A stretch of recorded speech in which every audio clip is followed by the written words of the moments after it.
Hello friends, let us now learn some important points about the autonomic nervous system. So autonomic nervous system is mainly divided into two types. One, parasympathetic system, second, sympathetic system. So this autonomic nervous system is a branch of peripheral nervous system. Peripheral nervous system can be divided into somatic nervous system and autonomic nervous system. First, we will see some important points about somatic nervous system. So, in somatic nervous system, optimal stimulation causes contraction. Here, acetylcholine is increased, and then this leads to cholinergic crisis, which causes fasciculations in somatic nervous system. And even more increased, a large increase of acetylcholine later causes desensitization, which leads to flaccid paralysis. Then, whenever there is neuromuscular junction defect, neuromuscular junction defect can cause flaccid paralysis. We have nerve transection. Whenever there is nerve transection, it again leads to flaccid paralysis with muscle atrophy. This is about somatic nervous system. Then let us now learn some few points and the classification of autonomic nervous system. Autonomic nervous system, whenever there is nerve transection in autonomic nervous system, there is no organ atrophy because it does not actively supply the organ, it supplies the functions, certain functions. So if you see in autonomic nervous system, first we have parasympathetic nervous system, sympathetic nervous system and enteric nervous system. Parasympathetic nervous system is called as craniosacral system, where cranio, that is 3rd, 7th, 9th, 10th cranial nerves, and in sympathetic system is called as thoracolumbar system, that is T1 to L2, and enteric system is in the gut and it is called as eye of gut. We have two parts, one is Meissner's or submucosal part which causes secretions, whereas second we have myenteric or Orbeck plexus. Myenteric or Orbeck plexus are associated with motility, and this is between the outer longitudinal and inner, the motility is between outer longitudinal and inner circular muscles. So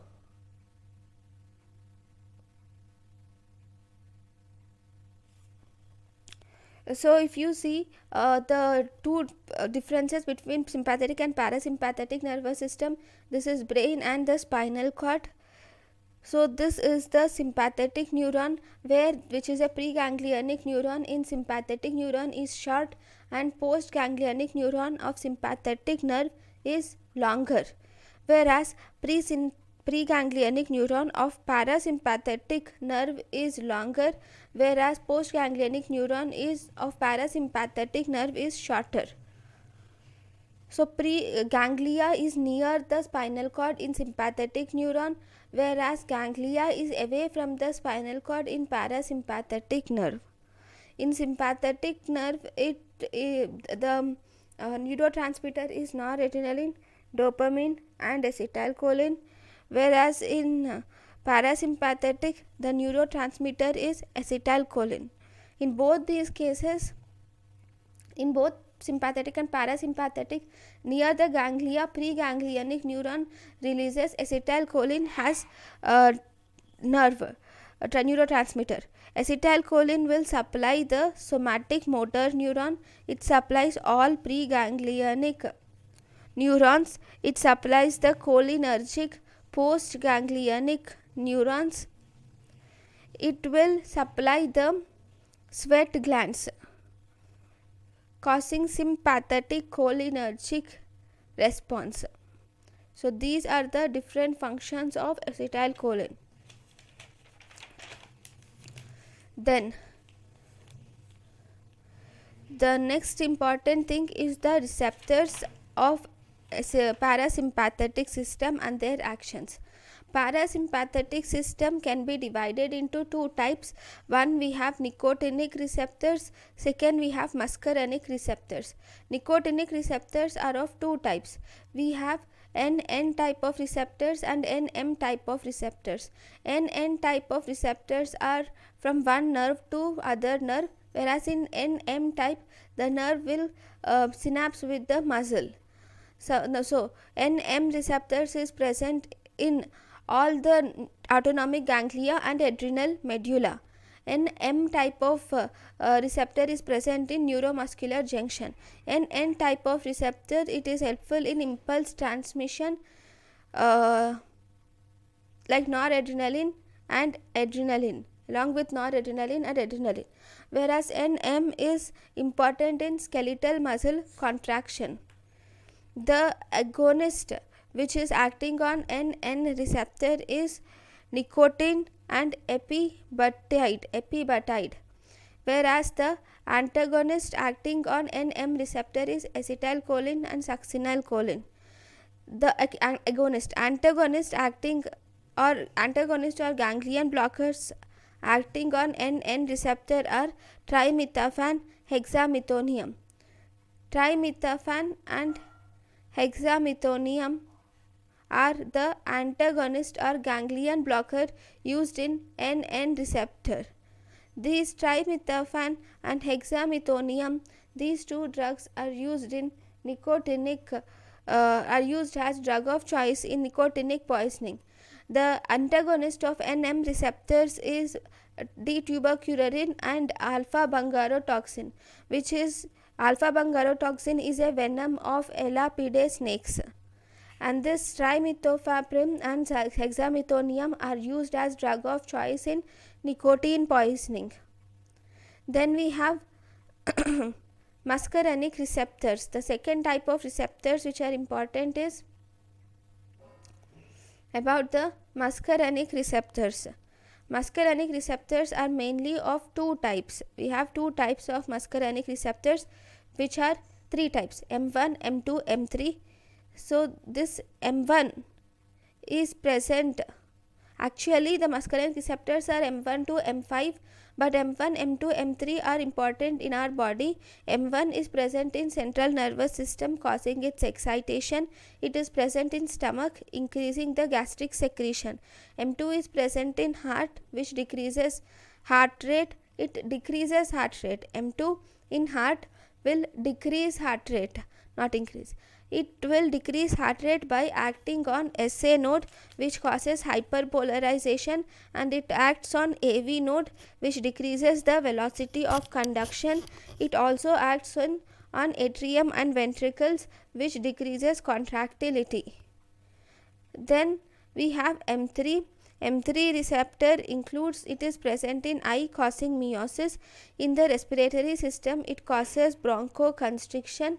In the glands, it increases the secretions. In the bladder, it increases the urine outflow. And if you see the glands, it acts on several different types of glands. So in the glands, it acts on exocrine glands and lacrimal glands, salivary and sweat glands. So if you see, this acts on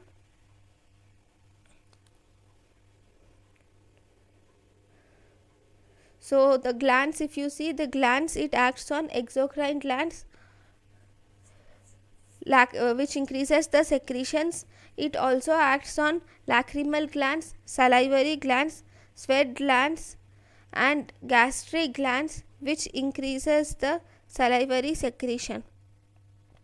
Then it acts on bladder. It contracts the detrusor muscle and relaxes the trigone, and as a result it helps in voiding of urine. Then we have in GIT, it causes evacuation of bowel by increasing the peristalsis. So if you see, if this is the bladder and this is the trigone and this is the sphincter. Okay, this um, parasympathetic M3 receptor will mainly contract the, sorry, this is the detrusor muscle in the myometry, sorry, in the muscle layer of the urinary bladder. This will contract the detrusor and relax the trigone. When the trigone is relaxed, this internal sphincter is released, and as a result the urine is voided very easily. Similarly, if you see the in the bowel, it will increase the peristalsis of bowel. If it increases the peristaltic movements of bowel, then it leads to evacuation of bowel. So now if you see the agonists which are seen are agonists of M1 is oxytrymorin. Oxytrymorin is an agonist of M1. This oxytrymorin is useful for inducing peptic ulcer disease. Experimentally, we use this oxytrymorin. Then agonists of M2 are methacholine. Methacholine causes delayed diastolic depolarization. It causes delayed diastolic depolarization.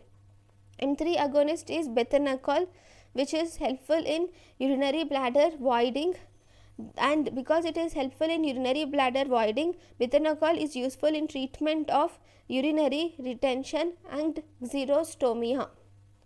Then if you see the antagonist of M1 is pyranzapine and tilenzapine. M1 antagonists are pyranzapine and tilenzapine, and these are used in the treatment of peptic ulcers. Pyranzapine and tilenzapine. Then we have M2 antagonist, which is trimipramine is M2 antagonist. M3 antagonist is darifenacin and tolterodine. Darifenacin and tolterodine. Darifenacin and tolterodine will cause urinary retention. Both these will cause urinary retention and the treatment, and thus it is used in the treatment of urinary incontinence. So the common antagonist of M1, M2, M3 is atropine. It is M1, M2, M3 antagonist, which is atropine. So these are the different drugs. So if you see, M1 agonist is oxytrymorin, M2 agonist is methacholine, M3 agonist is bethanechol, M1 antagonist is tilenzapine, pyranzapine, M2 antagonist is trimipramine, M3 antagonist is darifenacin and tolterodine.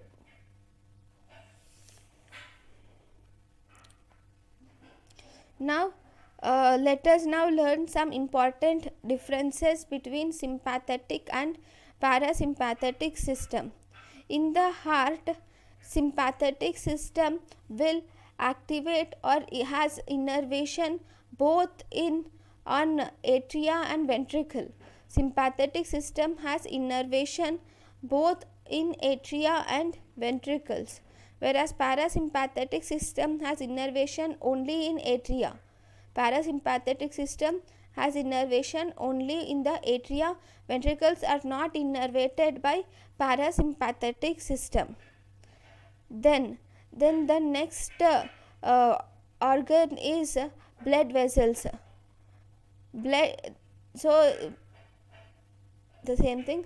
Now blood vessels have both sympathetic and parasympathetic innervation. But first, in the sympathetic innervation, if you see, sympathetic system can be the alpha 1 receptor and beta 2 receptor.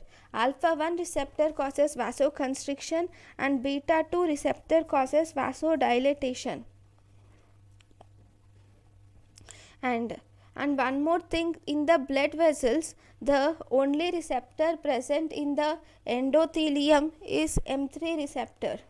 So the acetylcholine which is present in the blood will activate the M3 receptor, which will also activate the release of endothelium derived factor which will increase the nitric oxide production, causing vasodilatation. Then sweat glands. Sweat glands in sympathetic system increases the secretions which are more viscid due to vasoconstriction, whereas sweat glands in parasympathetic system increases secretions which are more watery. So, and the differences in eye. In eye we have meiosis and mydriasis. Meiosis in eye, see first, before that in eye we have two muscles are present in the eye. One, we have the circular muscles or sphincter pupillae. Second, we have the dilator pupillae or radial muscles. Okay, so the meiosis, if you see, first, before that the sphincter pupillae are circular muscles, whereas dilator pupillae are radial muscles. Sphincter pupillae is innervated by M3, dilator pupillae is innervated by alpha 1. Now, if you see in the meiosis, we have M3 agonist is seen in the meiosis. M3 agonist causes active meiosis. It causes active meiosis, and the M3 agonist is pilocarpine, because M3 will activate circular muscles causing causing meiosis, so it is active meiosis, whereas alpha 1 blocker will cause radial muscle contraction leading to radial muscle relaxation. It's not contraction, I'm really sorry, that is relaxation. Radial muscle relaxation leading to passive meiosis. Right, now the alpha 1, this is relaxation. The alpha 1 blocker which is seen is prazosin and phentolamine, which causes passive meiosis. Then if you see mydriasis, mydriasis occurs either by the contraction of dilator pupillae or relaxation of sphincter pupillae. So, alpha 1 agonist causes contraction of dilator pupillae resulting in, this is radial muscle dilatation. I'm really sorry, alpha 1 blocker causes radial muscle relaxation causing passive meiosis. Now, mydriasis in the presence of alpha 1 agonist, it causes active mydriasis, which is phenylephrine, whereas M3 blocker will cause passive mydriasis by causing circular muscles relaxation, leading to, the example is atropine, is M3 blocker which is passive mydriasis. Then tropicamide is also a passive mydriasis. In order to clear the confusion about the eye action, that is passive and active mydriasis, I just thought of drawing a table. Okay, so in the table, first we will see the receptor, muscle action, okay, and first muscle and then its action, and finally the name given to it. So first receptor, that is M3 agonists. Okay, M3 agonists causes the M3 is present in sphincter pupillae, so it is sphincter pupillae causes contraction of sphincter pupillae, which is called as active meiosis. Okay, then we have alpha 1 blocker which acts on dilator pupillae, and it causes relaxation of dilator pupillae, because it is causing relaxation, and still with relaxation it is causing meiosis. We call it as passive meiosis. Then we have alpha 1 agonist which acts on dilator pupillae, and this results in contraction of dilator pupillae, which results in active mydriasis because of contraction. Okay, then we have M3 blockers, which will act on sphincter pupillae, which causes relaxation of sphincter pupillae, which results in passive mydriasis. So these are the different actions of sympathetic and parasympathetic nervous system. Thank you for watching.